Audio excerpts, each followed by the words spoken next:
Welcome back to the channel, you guys. This is your girl, Wicked Raider, taking a moment to actually do a bit of a deep dive on a champion that I've had on this account for quite a moment.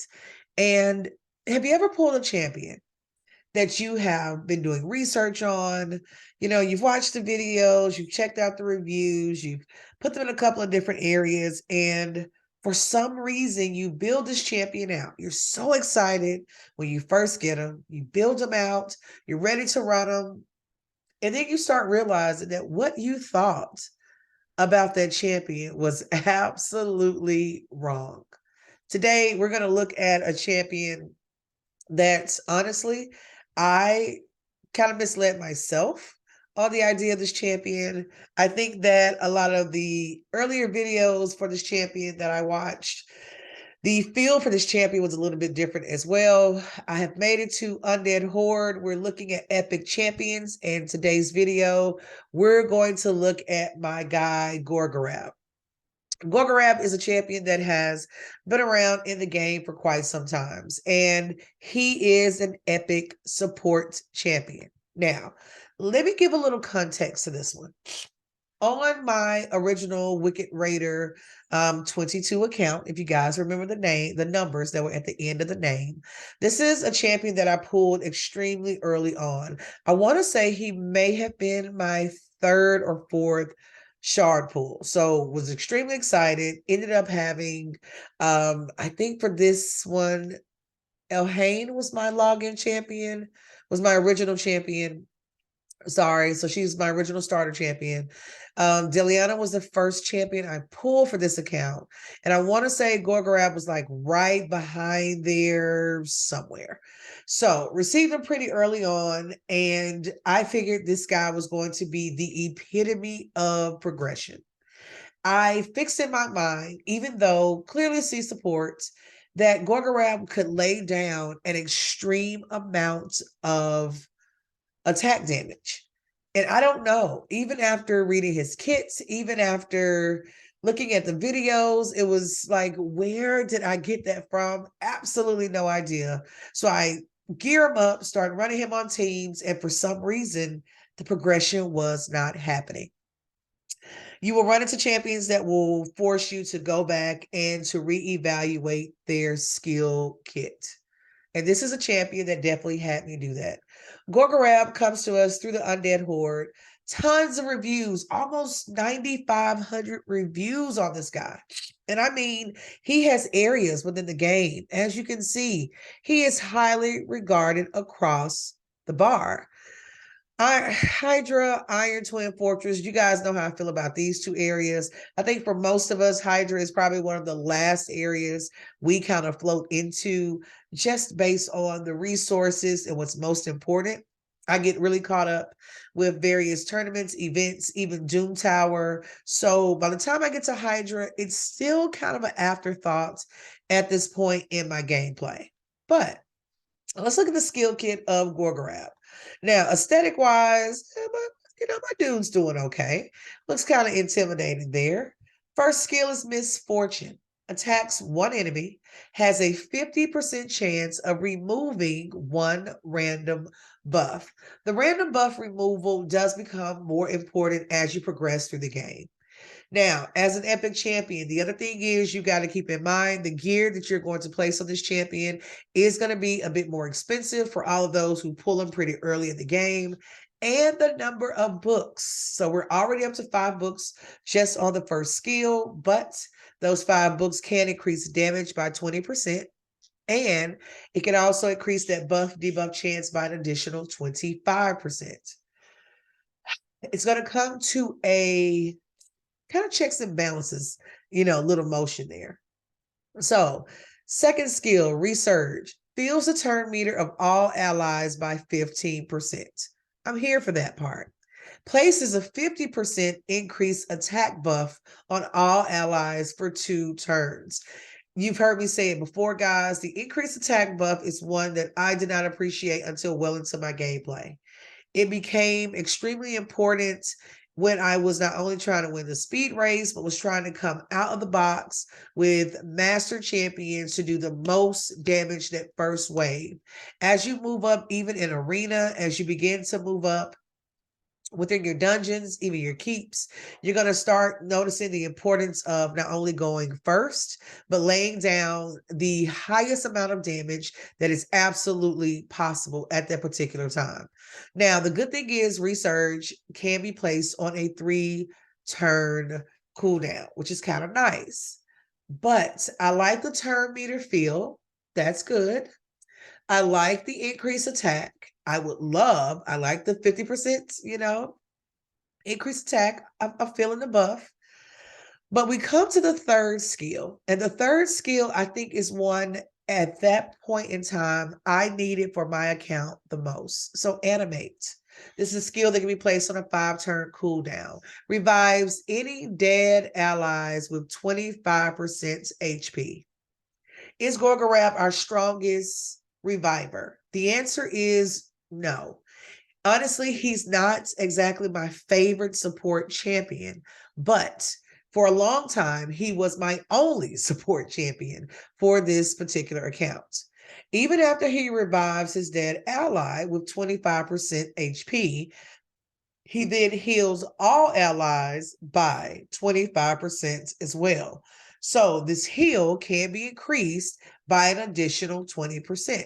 So if you start thinking about it, the whole team is going to benefit, but there's no damage done on this third skill, period. All right, keep that in mind.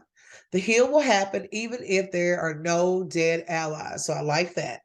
Animate, 5-turn cooldown, cool. Damage can be done with misfortune, the first skill. There is no damage technically being directly done with research, no damage on animate. So in essence, what I had to learn is I was surrounding Gorgorab with other champions that were going to fall into my nuke and damage category. I like to place them on teams where I had at least one defense champion as well. I can remember there was a time where Gorgorab and Burgess were on the same team with each other. And I pulled Burgess even before I gained access to Ultimate Death Knight. So the pulling for this particular account was in between events, in between that initial release of Death Knight as that login champion. I discovered Burgess and I was a changed person from there. If you can think about this kind of combination, I had Elhain, who I was still running and building. Deliana was coming right behind her because that was my first 7-day login kind of champion. I had Gorgorab, and then I pulled Burgess via Shard. So that was my initial 4. A pretty strong initial 4. So there was a little balance in each and every area. If you're looking for that progression piece, these are the kind of thoughts you're putting through your head is what else would this team need to be successful? He also came with an aura that increases ally speed in arena battles by 23%. Now, I had to go back because initially I didn't realize this was only effective in arena. The limitation. Speed at 23% anywhere else would have gotten me so excited. But if I'm trying to make progression, especially for tournaments, Gorgorab is going to be an instant on that team. But what you realize in arena, at a certain point, I'm not always going for, at the level where I am currently, I'm not always going for the reviver on the team. I am going for 100% damage. Who are my AoE attackers and who can definitely put out the largest amount of damage? Now, as a champion, Gorgorab can be amazing. He really, really can. But this is what I want you to notice. So let's just say we're coming out and we're going to run this champion, and then we'll go back and kind of get a feel for everything else that you see. Let's say, for example, I am just going to simply run him on Brimstone, and I'm actually going to pull everyone out but just him and Deliana. And I'm going to run, I would be tempted to run him with someone else. But this is where the miscreated monster was coming in. Like, you're just pulling all these champions, wasn't really sure who should mix in and who should not. So In my initial thoughts, it was walking in with how much damage can this particular champion push out, which is kind of minimal. But the other thing is the value of the revive. Now, I compare, and I still do this to this day. I probably should stop. But by far, I still compare all of my support champions to Dur the Hungerer, who is going to put in as much work as Dur the Hunger. On a lot of my accounts, I use Ultimate Death Knights. I've even used Burgess as that little base of, compared to this champion that I have run at this point hundreds of times, whose defense is better? Whose defensive support is kind of how I think of it in my mind is going to be better. I can tell you guys now, even just looking, you know that Deliana is going to carry the majority of this battle. But this is where it becomes important. Deliana at this point should be able to solo Brimstone. Get it. So my boy's at the end. The difference here is something that I didn't pay attention to. Now, I know that there's a benefit when it comes to defense. I can, but guys, even with the numbers. So I told myself, let's play around with gear. Let's play around with, and what I was doing is I was having this moment that maybe there's a bigger difference between particular legendary champions compared to epics, which is understandable. So even if I go back and let's say, for example, I'm going to run him and we're going to put this guy, let's just put him next to Miscreated Monster. Kids are different. I get it. But at least they're both epic champions. And as you can see, I've 6-starred both. Let's run them again. Now, the expectation here isn't necessarily that they would finish the level, which they could. Miscreated Monster is one of those champions that can be built in a number of ways. I have seen him where he has put in some impeccable numbers, but I also know that he has that ability to go in and truly support the team. So what I've had to do to kind of embed the lessons upon myself is I run champions in groups of 4, groups of 2, and then I will run them solo. I want to see how far can they make it. And I use campaign because for all of us, campaign is where you started. It's the easiest place for me to kind of gauge other champions and their abilities and to do a comparison across the board. And that's kind of what I wanted to do. Now, as we're going through, they shouldn't struggle with this level. Sometimes I will get to the third wave and get to the very, very end. We'll make it to these last 2 or 3 bars, and then boom, my little team gives out. The fact that they can both support each other and provide shields is going to be extremely helpful as well. So we'll let this play out, and you're going to get heal reduction. So that battle was a little bit quicker. It's not my best time by far. Here's this. Attack wise. Now, I don't have Miscreated Monster built to be just a huge attack machine, but this is where the difference in choosing this particular champion comes in. The support. When you look at the stats overall, there's always a push that says this champion will probably do a bit better. I even did a comparison where I wanted to go in and I was going to run him against Reliquary Tender, an entire level lower. I would expect her numbers to maybe be 30% lower than his across the board. And so what I have really pushed myself to do, because a lot of us, we will sleep on support champions. We know that we want a reviver. We will even take a really solid healer, especially if they come with a continuous heal, especially if they're on a team with someone who can remove those other beautiful debuffs. We're all about it. The only difference in this particular case is Reliquary Tender is going to go down quite a bit. The fact that he's able to revive her is extremely, extremely helpful. She's going to throw out Tender's Watch. And yes, there have been times when I have literally ran both of these champions on the same team. And Gorgorab is coming in most handy because he is able to revive his allies. So he's already, animated her twice so far. He's going to do this at probably every single level. Plus a benefit, as long as you're able to keep him alive, which he's not a hard champion to keep alive, he can do a lot of good work. I think Gorgorab is not as deep in the category for me as Shaman. Shaman is a, if you haven't seen the video, go back in the playlist. I've talked about it, did an entire video on it before, but to kind of sum it up for you, Shaman is one of those that still to this day, if you ask me, name a champion that I regret 6-starring, yeah, Shaman would probably be up there. Can be a great supportive champion, but the problem is little to no damage out of a champion often feels like a waste of a slot on a team. It's kind of like those champions that only have skills or abilities that are activated when they're on the same team and they can act in tandem. You use 2 slots to get a little bit of extra from one particular champion, and that can be pretty difficult. This pair would not have made it through without Gorgorab. So you guys can see he can kind of hold his own. We're going to get pretty close down here, and then he'll take the defeat. Not a problem. So he's better than my rare, but look here, neck and neck. He can definitely is going to give that additional support. This is from reanimating Reliquary Tender with 3, maybe 4 times, adding that additional 25% to her meter. So those two are going to go hand in hand as well.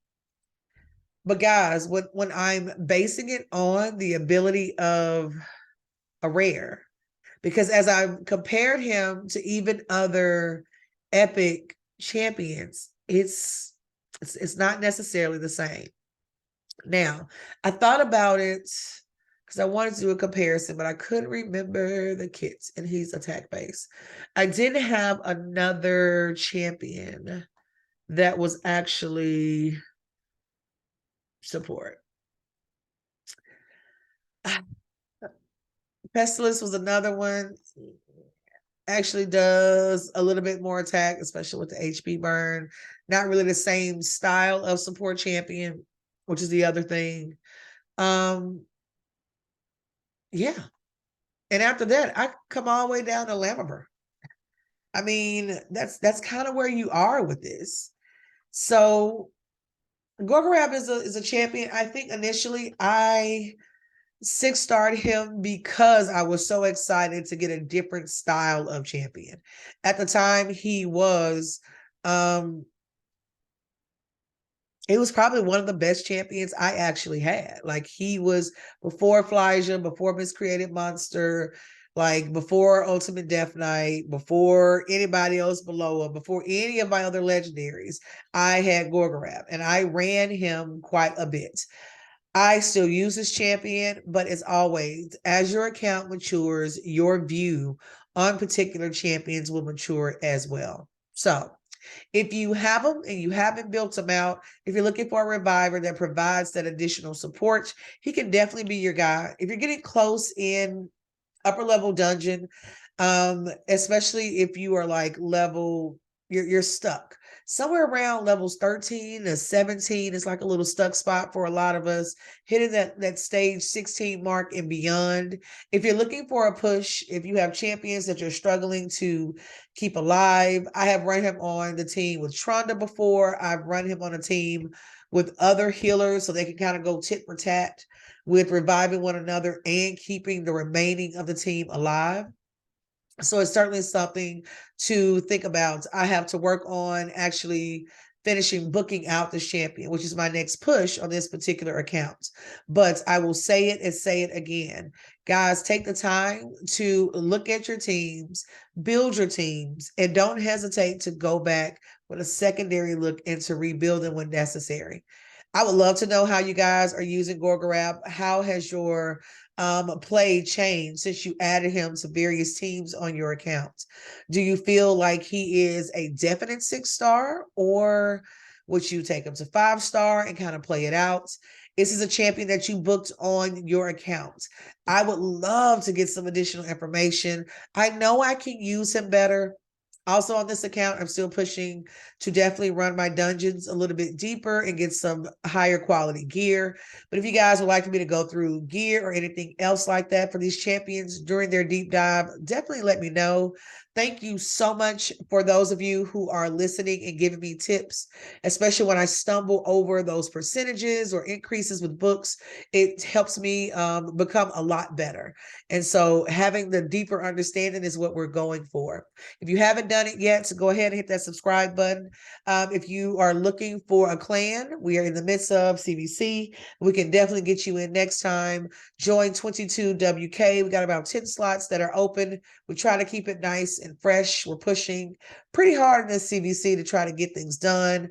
The personal reward ones are always the tougher ones, but we're going to get this. We're going to get it. We're going to get it. But so great to reach out to you. And of course, and as always, happy gaming.